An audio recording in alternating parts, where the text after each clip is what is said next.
Alright, hello, citizens of the Nigelverse. It's Nigel once again, and this is going to be another wrestling match review. So, in 2016, WWE brought back the brand split. So, for the first time in quite some time, about, I believe, 5 or 6 years, if my memory serves me right, which it oftentimes does. For the first time in a long time, Raw and SmackDown were separate brands once again. Now, Dean Ambrose had cashed in Money in the Bank on WWE Champion Seth Rollins, who had beaten Roman Reigns in Money in the Bank 2016.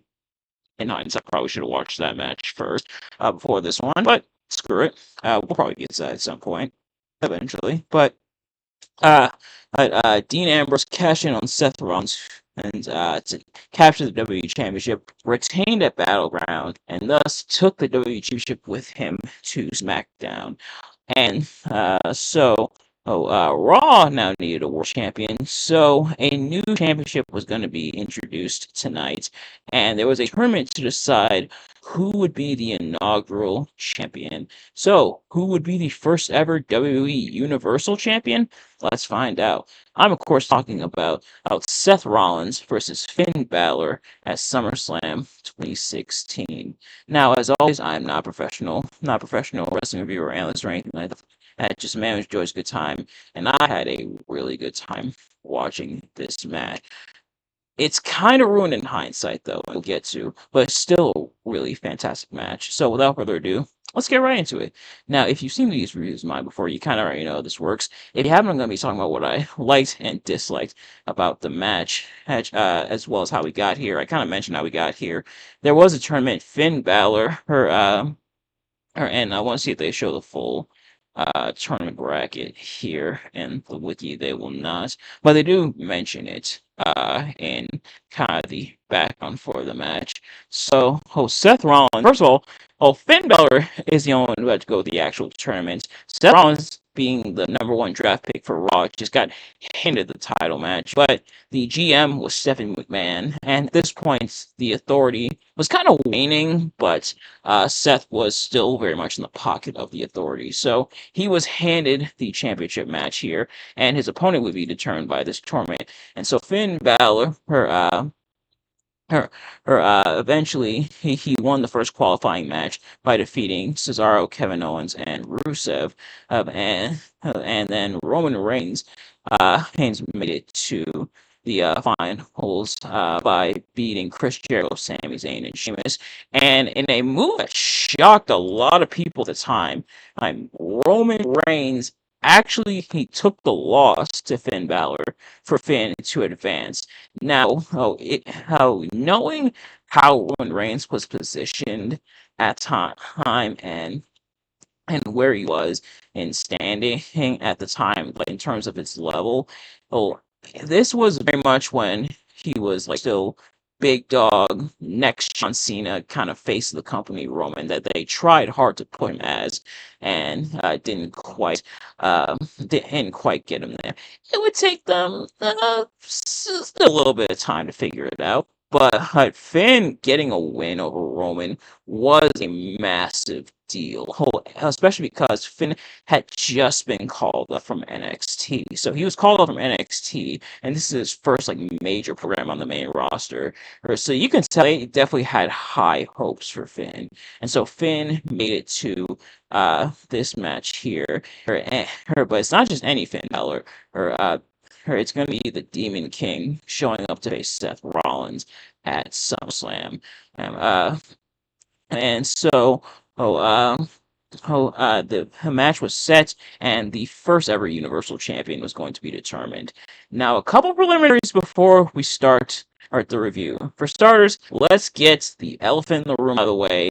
They unveiled the design for the Universal Championship at SummerSlam, and oh my sweet baby Jesus, that title is ugly. To this day, it's still one of the ugliest titles in history, and that's a lot of ground to cover. But oh man, Universal Championship. I talked about this way back when I did my World Championships tier list. I haven't done a tier list in a while, but the Universal Championship, universally despised, some pun intended. Way. Hey, I think a lot of it boils down to way too much red. Red is color, and it doesn't help that it was the same, pretty much same basic design as the WWE Championship at that time, which the WWE Championship design, I'd argue, is okay, but nothing spectacular.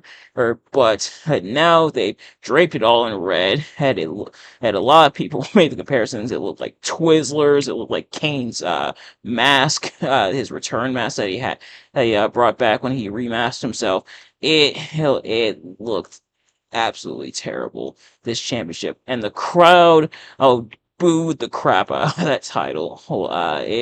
It was not a good look at all. Oh, like, I think if you are going to reuse the design for the WWE Championship, it's kind of lazy, but I get it. You want to save money. Cool. Why so much red? I feel like red is a color that should be used, in terms of that, it shouldn't be that much red. It should be used a bit more sparingly.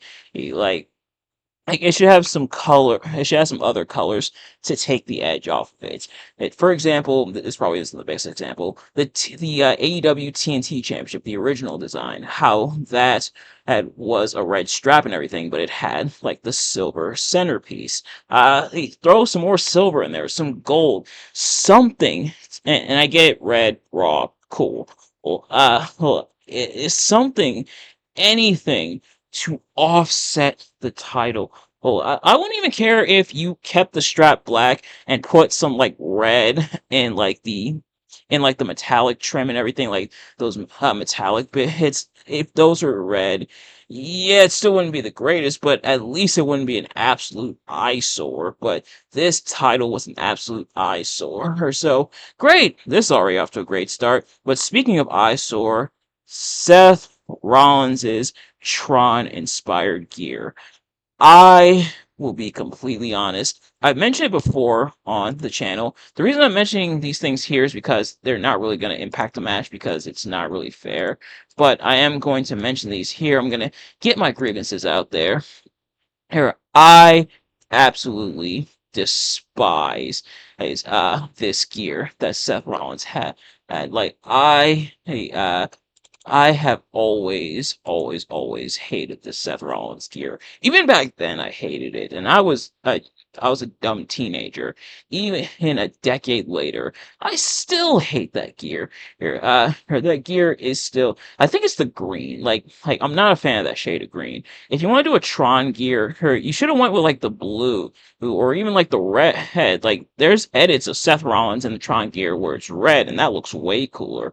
Or plus, it would have matched with like the with like him being on the Raw brand and everything. I mean, just something, anything, or even if you had it in white, I think it would have looked a lot cooler. But that green, yeah, I was not a fan of. It looked like his gear was covered in highlighter.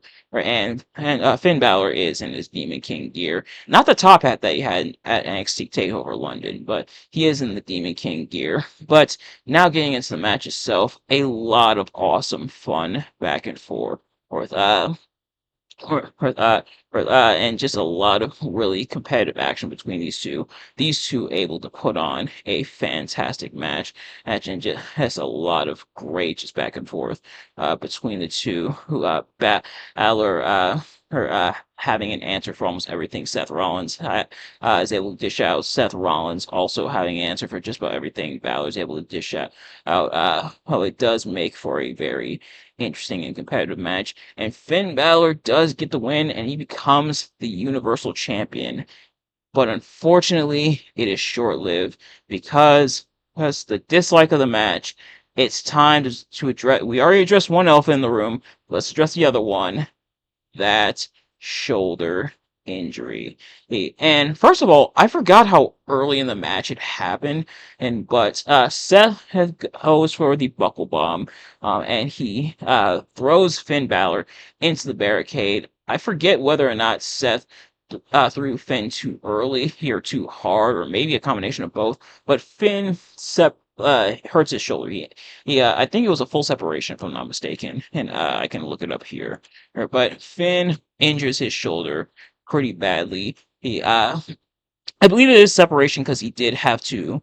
Uh, because he did have to pop it back in place. Okay, he dislocated it, but Balor did like pop it back into place, which a lot of people speculate kind of made it worse. But Balor kept going throughout the match, which that is definitely that definitely takes guts. What is it with Seth Rollins matches and his opponents having very nasty injuries? See Cody Rhodes at Hell in a Cell 2022, another match I reviewed. Check that one out.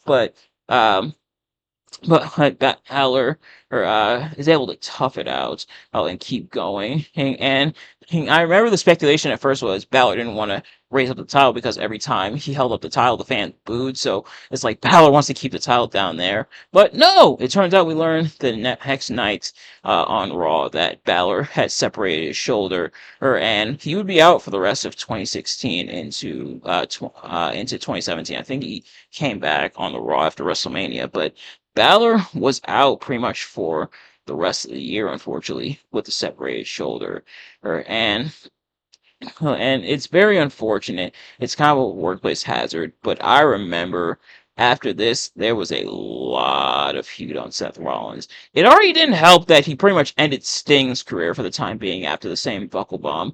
I think this was like one of the things that eventually led to the buckle bomb being banned, and by banned, and that's in heavy quotation marks, because he still does it. But I remember there was a lot of heat on Seth Rollins around this time. A lot of people were unhappy with him after injuring Finn Balor, and it definitely feels like it derailed Balor's momentum.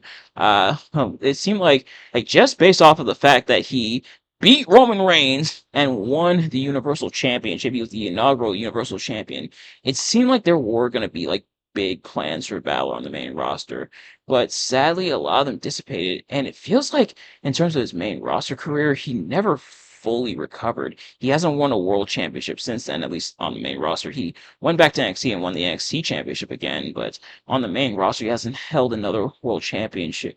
He like comes close to sniffing the main event scene, and it feels like it's immediately brought back down. It's very unfortunate. It's that Balor's momentum was so derailed. And a lot of people speculate that it wasn't just Balor, but a lot of NXT call-ups. A lot of people feel that afterwards it kind of changed how Vince McMahon saw NXT call-ups, and it feels like a lot of the NXT call-ups got nowhere near the same level of like treatment or hype or anything. At least in terms of McMahon and everything compared to how they were in NXT. And a lot of people will kind of point to Balor's injury here as the reason why. Whether or not that's the case, I don't know. But it definitely sucks that Balor's 2016 was essentially cut short because of that injury. It did, and I do like how they played with it when they had their rematch of sorts for the World Heavyweight Championship at SummerSlam in 2023. How the story was Balor holding resentment from that. But yeah, it definitely sucks that this great moment is overshadowed by A, that terrible belt, but also B, Balor getting injured, which is so unfortunate. But, ladies and gentlemen, that is going to do it for this review. Thank you all so much for watching. I hope you enjoyed. If you did, please do me a favor. Like, comment, subscribe, share with your friends, and turn on those post notifications so you know every time those posts. Ooh. Excuse me, let's try that again. Thank you all so much for watching. Hope you enjoyed. If you did, please do me a favor. Like, comment, subscribe, share with your friends, and turn on those post notifications. There we go. Oh, for future uploads so that you never ever miss an upload. Let me know in the comment section below your thoughts on this match and my review of the match. If you like the match, like my review of the match, let me know. Let me know if the theory that Balor getting injured kind of derailed not just his momentum, but the momentum of other NXT call-ups. Let me know what your guys' thoughts are on that theory. Do you think it holds any weight? Do you think it's just a lot of hoopla? Please let me know what you guys think in the comments. But in the meantime, thank you all so much for watching. I'll see you guys later. Peace.